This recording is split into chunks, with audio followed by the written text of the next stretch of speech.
स्वागत है आपके अपने YouTube channel Vinay for you education में। दोस्तों, आज की वीडियो में आपके लिए मुगल वंश से संबंधित टॉप 50 मोस्ट इम्पॉर्टेंट एवं सिलेक्टेड क्वेश्चन लेकर आया हूँ। यदि आप किसी भी कम्पिटिटिव एग्जाम की तैयारी कर रहे हैं तो ये वीडियो आपके लिए बहुत ही लाभकारी साबित होगा। तो चलिए वीडियो को शुरू करते हैं। पहला प्रश्न है, मुगल वंश का संस्थापक कौन था? तो मुगल वंश का संस्थापक बाबर था। आपका सही जवाब हो जाएगा बाबर। बाबर ने मुगल वंश का संस्थापक 1526 में किया था। इन्होंने 4 वर्ष तक शासन किया था। 1526 से लगाकर 1530 तक किया था। तो आपका सही जवाब हो जाएगा बाबर। तो आपका अगला प्रश्न है, बाबर का जन्म कब हुआ था? तो बाबर का जन्म 1483 ईस्वी में हुआ था। तो आपका सही जवाब हो जाएगा 1483 में। बाबर के पिता का क्या नाम था? तो बाबर के पिता का नाम था उमर सिंह मिर्जा। तो आपका सही जवाब हो जाएगा उमर सिंह मिर्जा।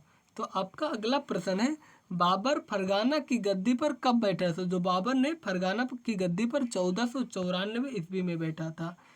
तो अगला प्रश्न है, बाबर ने भारत पर कितनी बार आक्रमण किया था? तो बाबर ने भारत पर 5 बार आक्रमण किया था। तो ये बहुत इंपॉर्टेंट क्वेश्चन है दोस्तों, इसको स्टार मार के ही रखिए दोस्तों। तो आपका अगला प्रश्न है दोस्तों, पानीपत का प्रथम युद्ध किसके बीच लड़ा गया था? तो पानीपत का युद्ध इब्राहिम लोदी और बाबर के बीच लड़ा गया था।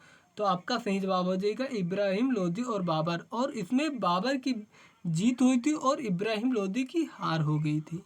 तो आपका अगला प्रश्न है दोस्तों, बाबर ने किस युद्ध में प्रथम बार तोपखाने का प्रयोग किया था? तो पानीपत के प्रथम युद्ध में इन्होंने तोपखाने का प्रयोग किया था। तो आपका सही जवाब हो जाएगा पानीपत के प्रथम युद्ध। तो अगला प्रश्न है दोस्तों, बाबर को अपनी उदारता के लिए किसकी उपाधि दी थी? तो इन्होंने अपने उदारता के लिए कलंदर की उपाधि दी थी। तो आपका सही जवाब हो जाएगा कलंदर। तो अगला प्रश्न है दोस्तों, पानीपत का प्रथम युद्ध किस वर्ष लड़ा गया था? तो पानीपत का युद्ध 1526 में लड़ा गया था। तो आपका सही जवाब हो जाएगा 1526 में। तो अगला प्रश्न है दोस्तों, खानवा का युद्ध कब लड़ा गया था? तो खानवा का युद्ध 1527 में लड़ा गया था। तो अगला प्रश्न है दोस्तों, खानवा का युद्ध किसके बीच लड़ा गया था? तो जो खानवा का युद्ध था दोस्तों, राणा सांगा एवं बाबर के बीच लड़ा गया था। तो इसमें बाबर की जीत हो गई थी और राणा सांगा की हार हो गई थी। तो अगला प्रश्न है दोस्तों, चौसा का युद्ध कब लड़ा गया था? तो चौसा का युद्ध था तो 1539 में लड़ा गया था। तो आपका सही जवाब हो जाएगा 1539 में। जो चौसा का युद्ध था तो उसमें 1543 वर्ष में लड़ा गया था। तो आपका सही जवाब हो जाएगा 1539 सर। तो अगला प्रश्न है दोस्तों, बाबर ने सर्वप्रथम 1507 में बादशाह की पदवी धारण की थी।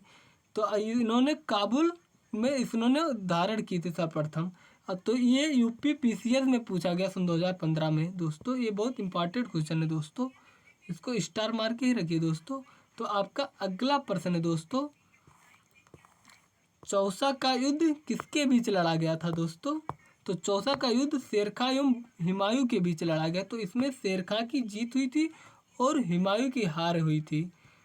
तो अगला प्रश्न है दोस्तों, इसमें जो चौसा का युद्ध था उसमें शेरखां जो जीत हो गई थी और हुमायूं की हार हो गई थी दोस्तों।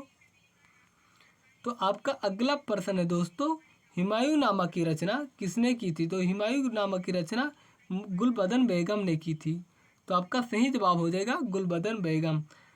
तो आपका अगला प्रश्न है दोस्तों, पानीपत का दूसरा युद्ध किसके बीच लड़ा गया था? तो पानीपत का युद्ध अकबर और हेमू के बीच लड़ा गया। तो आपका सही जवाब हो जाएगा अकबर और हेमू। अगला प्रश्न है दोस्तों, हिंदू धर्म ग्रंथ का अध्ययन करने वाला प्रथम मुसलमान कौन था? तो दारा सिकोह। प्रश्न है दोस्तों, किस मुगल शासक बादशाह ने इलाही संवत के स्थान पर हिजरी संवत चलाया था? तो आपका सही जवाब हो जाएगा शाहजहां ने। तो अगला प्रश्न है दोस्तों, हल्दी घाटी का युद्ध किसके बीच लड़ा गया था? तो हल्दी घाटी का युद्ध महाराणा प्रताप एवं अकबर के बीच लड़ा गया था। तो इन्होंने अकबर की जीत हुई थी इसमें और महाराणा प्रताप की हार हो गई। तो ये बहुत इंपॉर्टेंट क्वेश्चन है दोस्तों, इसको स्टार मार के ही रखिए दोस्तों। अब तो आपका अगला प्रश्न है दोस्तों, हल्दी घाटी का युद्ध कब लड़ा गया था? तो हल्दी घाटी का युद्ध 1576 ईस्वी में हुआ था। तो अगला प्रश्न है दोस्तों, दास प्रथा का अंत किस मुगल शासक के द्वारा किया गया था? तो ये आपका सही जवाब हो जाएगा, अकबर के द्वारा दास प्रथा का अंत हुआ था। तो अगला प्रश्न है दोस्तों, अकबर नामक ग्रंथ की रचना किसने की थी? तो जो अकबर नामक का ग्रंथ अबुल फजल ने की थी। तो आपका सही जवाब हो जाएगा अबुल फजल। ये बहुत इंपॉर्टेंट क्वेश्चन है दोस्तों, ये बहुत इंपॉर्टेंट को, इसको स्टार मार के ही रखिए दोस्तों।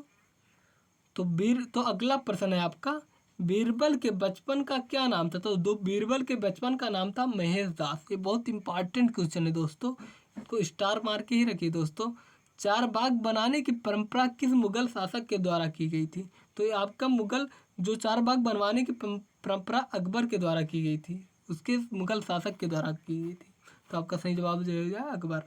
तो अगला प्रश्न है दोस्तों, मयूर सिंहासन का निर्माण किस मुगल शासक के द्वारा कराया था गया? तो ये शाहजहां के द्वारा कराया गया था दोस्तों। ये आपका सही जवाब हो जाएगा शाहजहां। तो अगला प्रश्न है दोस्तों, सामूगढ़ का युद्ध किस वर्ष हुआ? तो सामूगढ़ का युद्ध 1658 ईस्वी में हुआ था। तो आपका सही जवाब हो जाएगा 1658 ईस्वी में।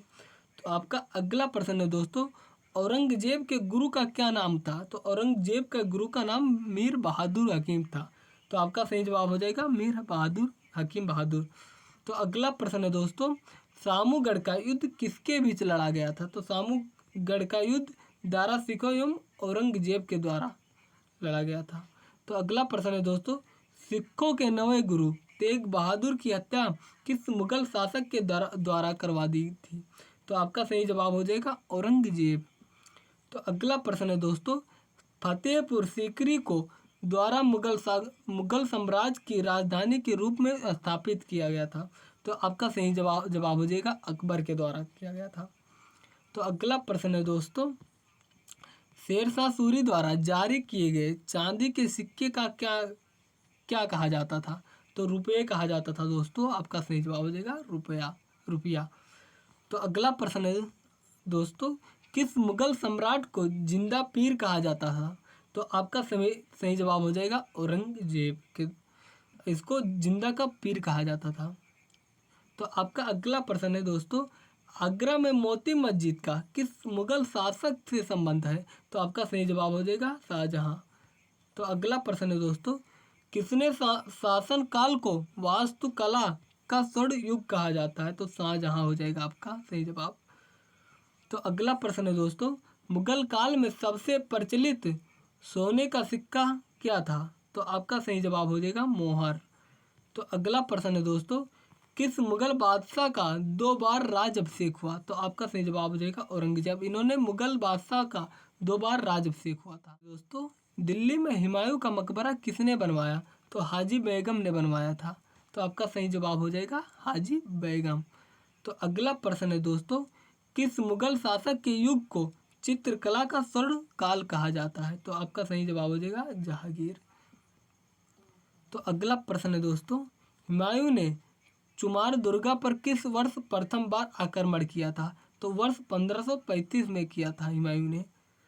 तो आपका अगला प्रश्न हो जाएगा दोस्तों, बिहार राज्य के समाराम शहर में निम्नलिखित किस प्राचीन सम्राट का मकबरा स्थित है? तो इसका मकबरा स्थित है शेरशाह सूरी का। तो आपका सही जवाब हो जाएगा शेरशाह सूरी। तो अगला प्रश्न है दोस्तों, किस स्थान पर अकबर को हुमायूं की मृत्यु की सूचना मिलने पर राजगद्दी पर बैठाया गया था? तो आपका सही जवाब हो जाएगा कालानूर। तो अगला प्रश्न है दोस्तों,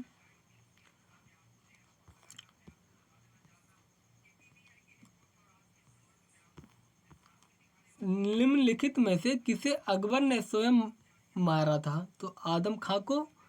आपका सही जवाब हो जाएगा आदम खां को अकबर ने अपने हाथों से आदम खां को मारा था। तो आपका अगला प्रश्न है दोस्तों, अकबर ने दीन ए इलाही किस वर्ष प्रारंभ किया? तो आपका सही जवाब हो जाएगा वर्ष 1582 ईस्वी में। तो अगला प्रश्न है दोस्तों, मुगल सम्राट जहांगीर ने कैप्टन हाकिन्स को उपाधि से सम्मानित किया था? तो आपका सही जवाब हो जाएगा इंग्लिश खान को। तो अगला प्रश्न है दोस्तों, जहांगीर ने थॉमस रो को कहाँ मिलने का अवसर दिया था? तो आपका सही जवाब हो जाएगा अजमेर। अगला प्रश्न है, जहांगीर की निम्नलिखित पत्नियों में से किसने आत्महत्या की थी? तो आपका सही जवाब हो जाएगा शाह बेगम मानबाई। तो अगला प्रश्न है नूरजहां किस मुगल शासक की पत्नी थी? तो जहांगीर की थी। तो आपका सही जवाब हो जाएगा जहांगीर। नूरजहां जहांगीर की पत्नी थी। तो अगला प्रश्न है शाहजहां ने दारा सिकों को कौन सी उपाधि दी थी? तो आपका सही जवाब हो जाएगा प्रश्न है दारा सिकों को किस स्थान पर दफनाया गया? तो आपका सही जवाब हो जाएगा दिल्ली। दोस्तों अगर वीडियो अच्छी लगी हो तो आप सब्सक्राइब और लाइक करना ना भूलें। तो दोस्तों ऐसे वीडियो पाने के लिए हमारे चैनल पर जुड़े रहिए दोस्तों। धन्यवाद।